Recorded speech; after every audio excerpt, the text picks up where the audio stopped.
In today's video, you're going to see a whole bunch of Mazda Miatas.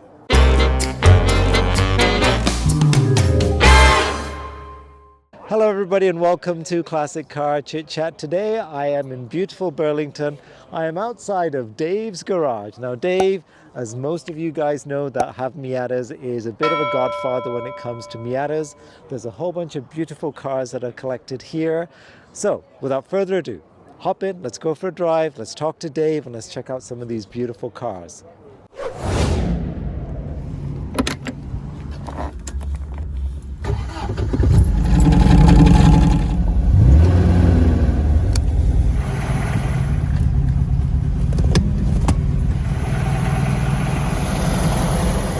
Hi, my name's Dave Biagioni. I'm the owner of Dave's Garage. We're a Mazda Miata specialist, and today we're having a meet for our clients. We typically have one of these every month during the warm months. Just a good chance for our clients to get together and bring their cars and show off their cars and show off their modifications. Every car here is unique. We've got some here with engine modifications, superchargers, turbos, some that are track setup, some that are for street. A little bit of everything. This some one touring. catches my eye a little Yeah, bit, that's quite a unique car. A friend of mine, Dylan, brought this. My God. This is a Mazda Autozam AZ1. Very, very small car. And a right-hand drive. Right-hand drive, imported from Japan. Yeah, these weren't available here in Canada. My God. So this has a 660cc engine, making about 78 horsepower, and it only weighs about... Motorcycles have bigger Yeah, engines, exactly. don't they? It's Wow, kind of look like a at this glorified thing. motorcycle, right? Wow. And it weighs about 1,500 pounds. It's What not the a fastest blast. thing in the world, No, but it would it's be a but it's blast to sprightly. drive, wouldn't it? And It's these a little cars blast, always right? came with the gull wing doors as well? This is Yeah, how that's they were right. designed? That's right. Yeah, Straight out of Japan. yeah. Oh, Very rare, amazing. very So, limited. Now, do you work on this car or many of the No, cars here? no, I don't work on the AZ1s, but I do specialize on Mazda Miatas, so that's my specialty. So why, we've actually got why'd you get one. into the Mazdas? Why? Well, Why the Miata even? I drove one in 1996, and after that I was hooked. They were just so much fun. They can corner like no other car. I mean, they're lightweight, they're fun. Yes. They're not the fastest cars in the world unless you modify one like this with a Corvette engine in it, right? Really? So this one's got a Corvette LS3 engine in it, 6.2 liter V8. So just stop right there. There's no way an LS engine would fit in here. You'd have to do Yeah. some what did you do? Yeah, that's extensive modification. I mean, the major thing is a different subframe in the front, so custom subframe.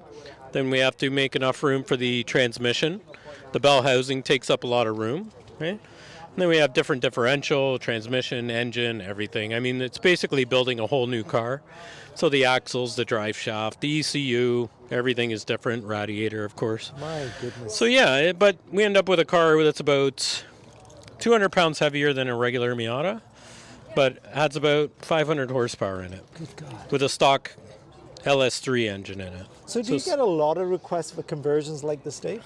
Yeah, we do a little bit of everything, really. We do a lot of engine swaps. We do turbos, superchargers, kind of try to make, anything and everything, right? This one is quite an example.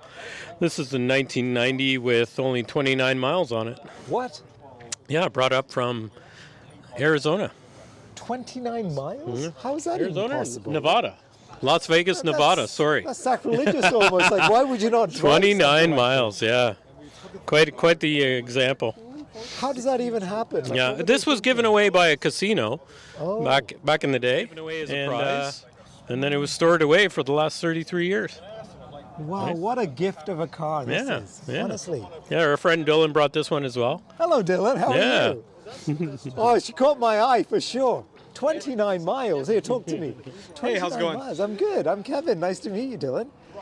So how'd you even learn about this car? So I learned about this car. I was scrolling around on Facebook, and somebody had posted up, "Look at this Miata I just got," and it was a dealer just outside of Vegas that had just got it from the family of the owner who had won it at I believe the Flamingo Casino in 1989. They won it. They drove it out of there on a temporary tag, drove it out of town to a storage unit, and closed the door, and that was it. My God. And then I ended up with it a few years ago. That's extraordinary. Yeah. So So I how got many it with miles 20, have you put on it now, though? 1.5. I think. 1.4, 1.5 miles I've put on it. It usually gets pushed wherever it goes. So basically, it's a show car. You're gonna. Yeah, Are you not gonna drive her? No, I'm not gonna drive it. I got a bunch of Miatas myself. I've known Dave for many years. Okay. Well, I feel sorry for you there, but anyhow, moving on. Sometimes we can't choose our friends, right? No, this is true. This is true. But all your family members. Yeah, exactly. But if and speaking of Miatas, Dave is the family member that we all love and sometimes we hate at the same time. I see. Okay. But, the Godfather. yeah. Yes. Yeah. Wow. But that's quite If you got a the Miata and story. you live in Southern Ontario, if you don't know Dave, you don't know anybody. True. Yeah, you're in the wrong business. That's amazing. Thank you, Dylan. Incredible. What a story. Yes. So you're I'll not pay you gonna drive later. it? It's okay. Fabulous. Tell me about this one, Dave. This is basically my track toy here. So this was a 2007 Miata, and this one also received the LS3 conversion. So it's a 6.2 liter V8 that we stuffed in there, and it's got a Tranzilla transmission, Monster dual disc clutch, Cadillac CTS-V differential. It's got pretty much everything on it. It's Listen, got I'm just trying to get my head around the mechanics of this. So you'd have to cut into the firewall to make it all. No, on this model you don't need to cut into the firewall at all. No, like the NC, which is the third generation Miata, it's got lots of room underneath the hood. And with a custom subframe in the front, it basically, the engine can almost pop right in. There's only a few sections where you need to modify and hammer a little, but otherwise the engine can fit right in there. Incredible. Yeah, this one's a stock engine, so it's making about 500 horsepower with tune, headers. And then the weight on this one is at about 2,600 pounds. So And it's do a you good. use this one yourself then on the track, Dave? Yeah, I raced this one for years. I raced with CSCS for a number of years, and this one went all across Ontario. So we did Shannonville, Cayuga, Mosport, Grand Bend, a little bit of everything. Yeah, we've got lots of trophies. You can actually see inside. Yes, In sure. our showroom, we've got a lot of trophies from racing. I've done motorcycle racing, go-kart racing, as well as cars. So Lots you of like going Miatas. fast, basically, Oh, yeah. is what you're saying. All right. Oh yeah, anything with wheels and anything that's fast, yeah. Okay. here, we So can this is take your waiting area. Oh, Yeah. wow. Yeah, we got a lot of models from around the world. We've also got different Miata magazines from around the world that I've collected over the years, brochures, catalogs, lots of different die-cast and metal models, plastic models. We've got Hot Wheels. We've got little cars, that I find all over the place. We even got some of the pedal cars. The pedal cars have become very, very sought after and very rare and hard to find. Who made these then? There was two different companies. This one was actually in Japan, and I can't remember the name of the company offhand. But these ones are now going for about $6,000. So My they're goodness. they're really sought Beautiful, after. Beautiful. Yeah, these ones have little pop-up headlights. No way. Yeah, it's really cool. They got little pop-up headlights That's fabulous. and horns. The horns work. Yeah, that's a my pretty cool gosh. car. But yeah, we got a little bit of everything, a little bit of artwork on the walls that I've had friends of mine paint, and Aw, Dave, that's this just one was done by a local artist named Ron Gibbs.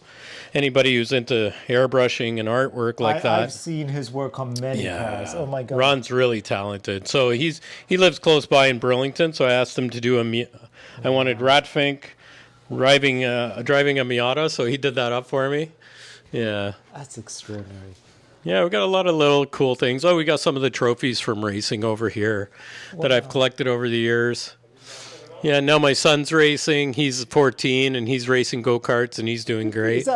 So who's this? Is that your son there? Yeah, that's my son Oh, there. fabulous. Yeah, he Good podiumed for there in first place.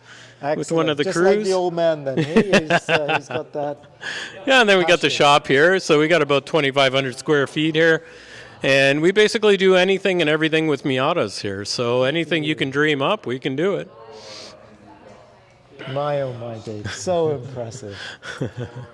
Unbelievable. It's so nice to see somebody like yourself that's just passionate about these cars. And why not? They're absolutely beautiful cars. I know Neil just got it. He's loving it. He can't we won't stop driving it. But Oh, that's a the good whole thing. point, That's a right? good thing, So, yeah. but it's amazing. That's what most of our clients really love, is that, it's not the fastest car in the world, but it is a lot of fun. Oh, absolutely. And especially if you do put it on a racetrack or bring it to autocross, you can have lots and lots of fun with these cars. Oh. And of course, when the weather's nice, you can pop the top down and enjoy the sunshine. So that's sure. the best part of it.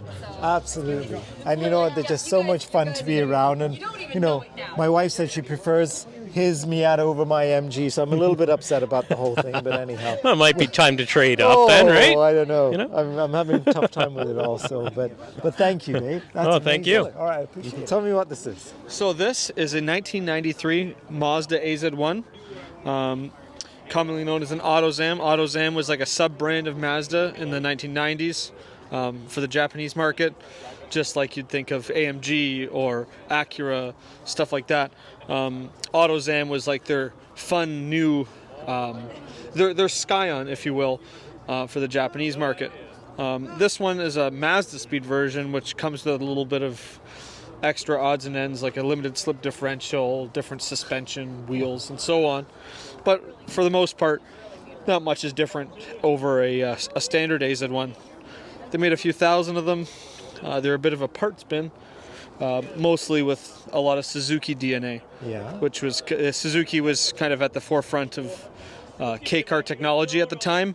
So a lot of the hard parts, mainly the engine, running gear, and so on, are all Suzuki. Mazda more or less just wrote the check and got a bunch of other people to do the hard work, and Amazing. they told them how they wanted it to look, and this is what they ended up with. So what is that relationship between Suzuki and Mazda? Like, did they partner together on many cars, or this is kind of... With a lot of the small cars, because Suzuki really had the recipe right for a lot of the small cars, Yeah. and a lot of other manufacturers followed suit with partnerships with Suzuki, Mazda being one of them, notably with the AZ1. You know what it brings back? I used to own I forget what year it was, is a Suzuki Swift GTI. It was the most fun car I'd ever with the had. G13B. Oh, I had an lovely. '89 GTI. I love that car. So much fun. Boy, I wish I kept her. Yeah. My, oh my. Yeah, but it's a ton of fun, and while it is very small in stature, it feels surprisingly large while you're in it and on the road. You don't feel like you're going to get run over any more than you would in, say, a Miata. Okay. I have some Is other. there any storage in the front at all, or not really? Yes, but no. Well, let's open it up. Okay. I'd live in a room, right? I'd be like, I don't care. As long as I can go swimming. So originally, they were designed to keep the spare tire in the front, Okay. which would be mounted here. Right. And last moment, the Japanese version of Transport Canada said, no, you can't have the tire there for safety for concerns some or crash whatever? test of some Oh, sort. yeah. I don't know the specifics.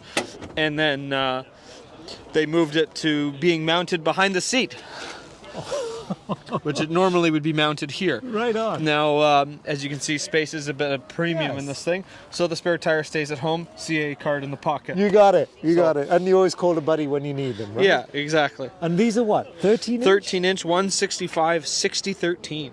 Wow. That's extraordinary. And out of the factory, four-wheel disc brakes. Four-wheel disc brakes.